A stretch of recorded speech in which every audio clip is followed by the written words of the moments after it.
Welcome to Upstyle Plus, how to build a proper video background component in React.js. This component will be highly customizable, flexible, accessible, and will follow best practices. We will also implement an intersection observer to load the video only when it's about to come into the viewport. Alright, let's jump in. Use Vite or Create React tab to create the app.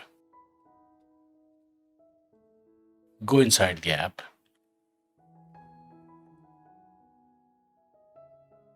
Remove unnecessary files and data. Inside Assets folder, put the video files and poster image. This is one video in 3 file formats: MP4, OGG, and WebM. This is to ensure maximum compatibility, but you will be able to use only MP4 if you prefer. Also, OGG is not supported by Safari, but WebM is. Let's fire up the app. npm i install packages and then npm run dev. So here is our app. Alright. In SRC, create components folder. Inside components folder, create another folder. I will name it VideoBG, and inside it, create component and CSS with the name videobg.jsx and videobg.css. Okay, for the app.jsx, I will use this text just to show some data below the video. And inside app.css file, I'll use these styles. For body, font family, font weight, font size. For page, width, max width, padding and margin, page paragraph, credits, and page heading. These are not specific to video player. I'm just starting the page. And for the index.css file, this is just the CSS reset for the whole app. Okay, then we have index.html file. Here I will replace the title and I will throw Google Fonts to use some cool fonts from Google Fonts. And this is the output. So now we have got app.jsx, VideoBG, our video component, and VideoBG CSS. Alright, VideoBG.jsx. I will not use prop types, so I will disable it for this file. Create React component, and video will be displayed here. Okay, this is child component. Let's import it. First, let's import files. I imported 3 video files and 1 image file. Video file OGG, video file WebM, video image. And then we will import VideoBG from components videobg.jsx. Now let's use these. Here is a mistake. From folder VideoBG folder, then we have videobg.jsx. And here we have video will be here, and this is just the text. Now this VideoBG will take some props. It will take video files and poster image. Video file MP4, video file, this one. And then video file WebM, this one. Video file OGG, video poster, video image, this one. And then all of this as well. Darken will darken video area if we need more visibility for text. We'll have the video background here, and above that we'll have some text. Full screen will make the video stretch to full page height. Autoplay, loop, and muted will pass Boolean values. These are basically video attributes that will be used. Overlay is text area above the video. We'll be able to turn that on or off. Overlay top offset is the text offset from top in case we need to display header navigation over this video element. Then we have caption and description. Caption description will be passed from here as well. Basically, this is the text that will be displayed over video. And for accessibility, area label text will be passed from here to the video element. Okay, this one file is mandatory. And all of these props here, these can be turned on or off or are adjusted from here. If we will pass something from here, it will be displayed. Otherwise, it won't be displayed. I will copy all these props and paste in the child element here.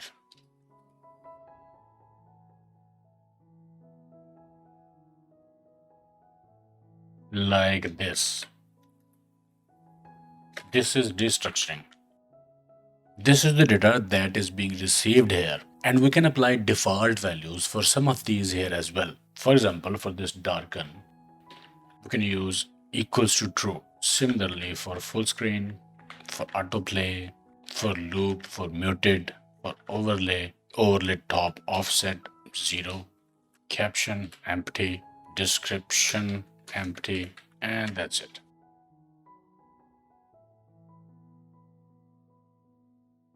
Okay, so here is the whole thing. Main video container, and then we have this overlay area. Here will be the text, caption and description, and this is the video element with area label, autoplay, loop, muted, poster, and the class name, and then there will be the video files. So let's apply checks. So here, let's use backticks. If full screen is true, add full screen class. If darken is true, apply darken class.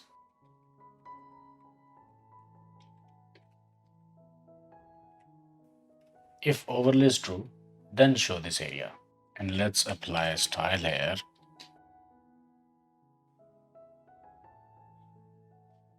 If overlay top offset is not 0, then apply padding top to overlay area.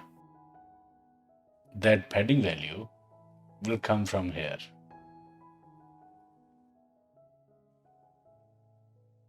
Caption and description. If caption will be available, then display caption.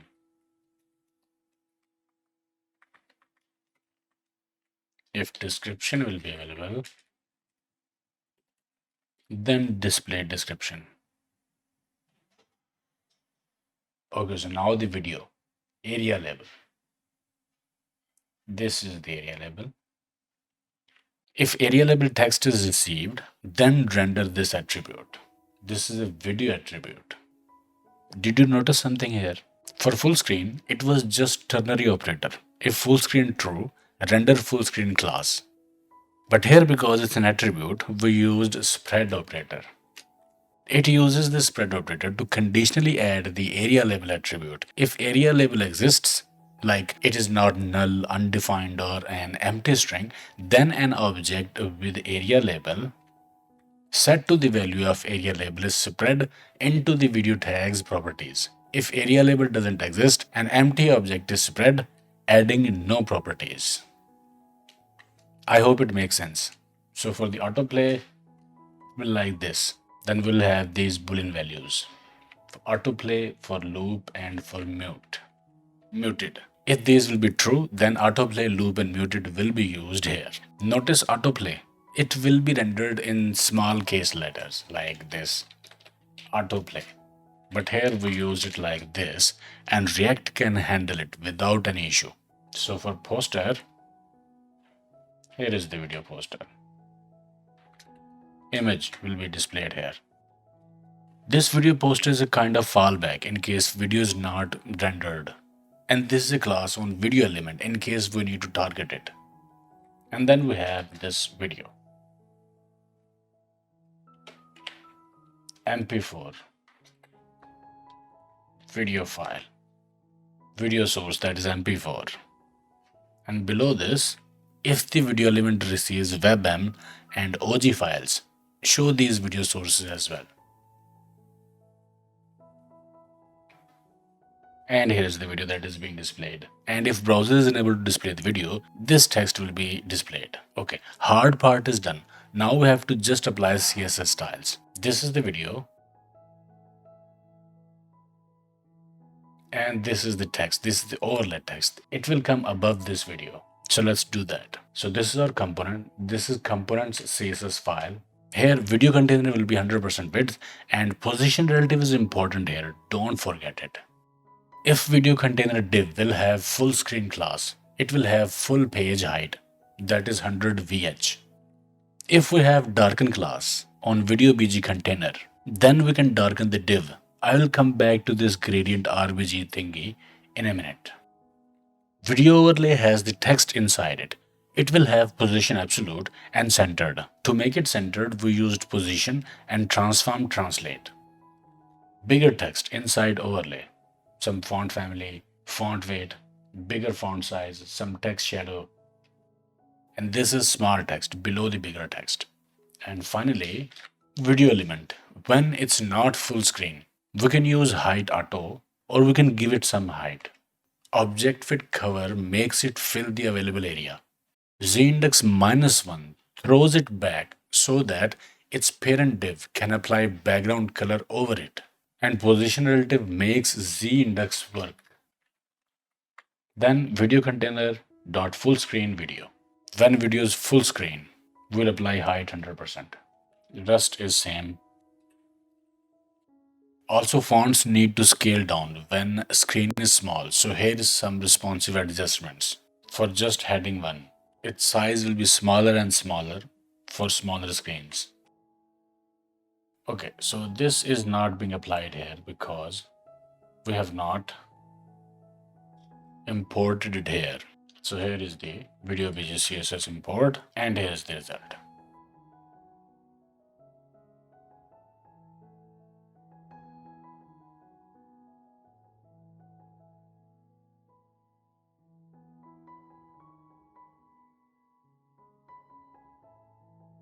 And by the way, you can adjust this CSS according to your need requirement.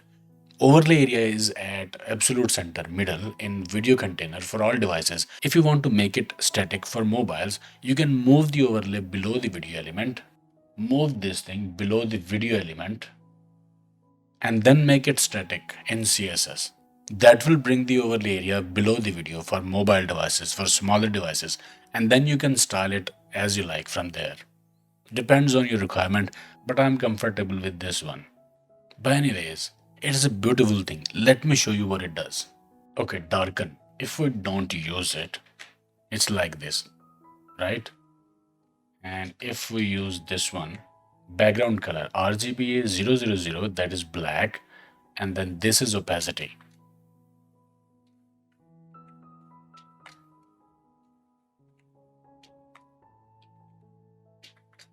You can adjust it according to your requirement.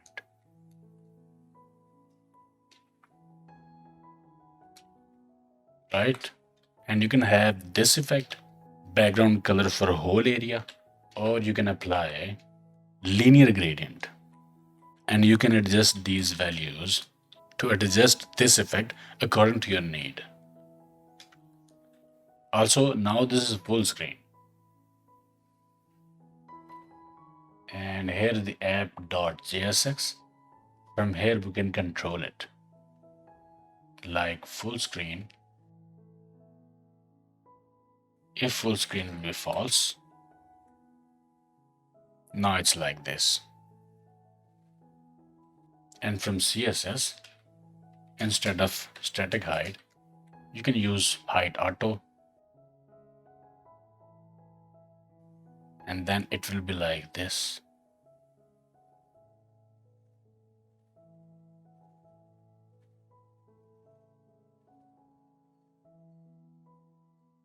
So full screen, true, makes it full screen.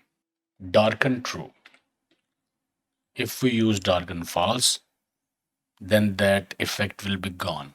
And now readability for this text is slightly less than before. That is why I have used this effect. So autoplay true, loop true, muted true, overlay true. If I change overlay true to false, then overlay is gone. So you can totally hide it as well. And this overlay top offset, let's say we use 100 here. It will be displaced, it will move slightly below. And now we can use header navigation at the top. We can adjust the position of this text or overlay area according to our need. And then this, if I remove this caption, then caption is gone. If I remove this description, description is gone. So everything is adjustable. Let's inspect it. So we have this video BG container and then full screen class, darken class. Now darken class is gone. Now full screen class is gone. Now the classes are back. Okay, so this is overlay. And here is the area label that is coming from here. Autoplay, loop, poster image, and then 3 sources. It's also responsive.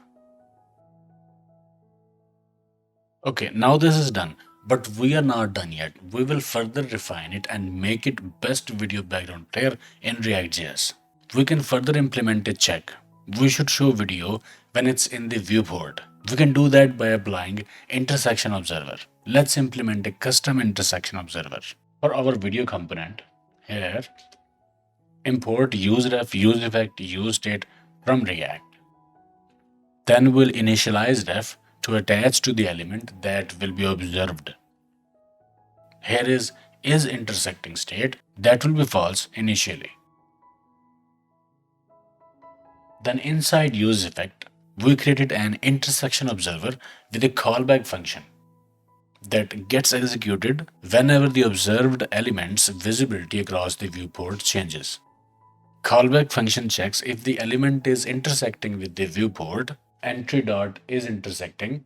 If it's true, it sets the state is intersecting to true and stop observing the element. If not intersecting, it sets is intersecting to false.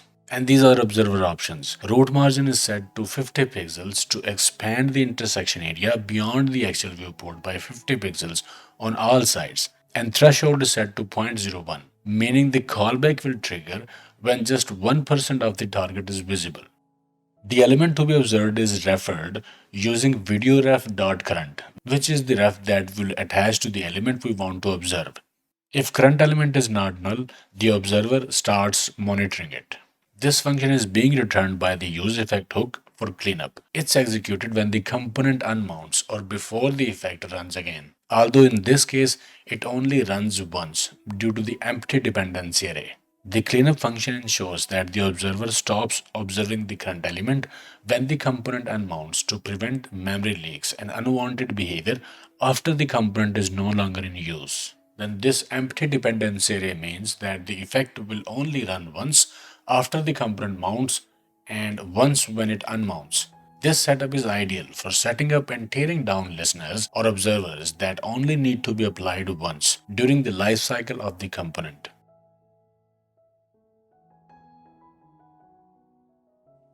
Okay, for this video container, we'll attach ref to this element. And then for this video element, if is intersecting will be true, video will be displayed. And that's it. This is how we can attach intersection observer to improve performance of our app. Okay, if you find this implementation difficult, we can also use a package to apply intersection observer. First, I will remove this.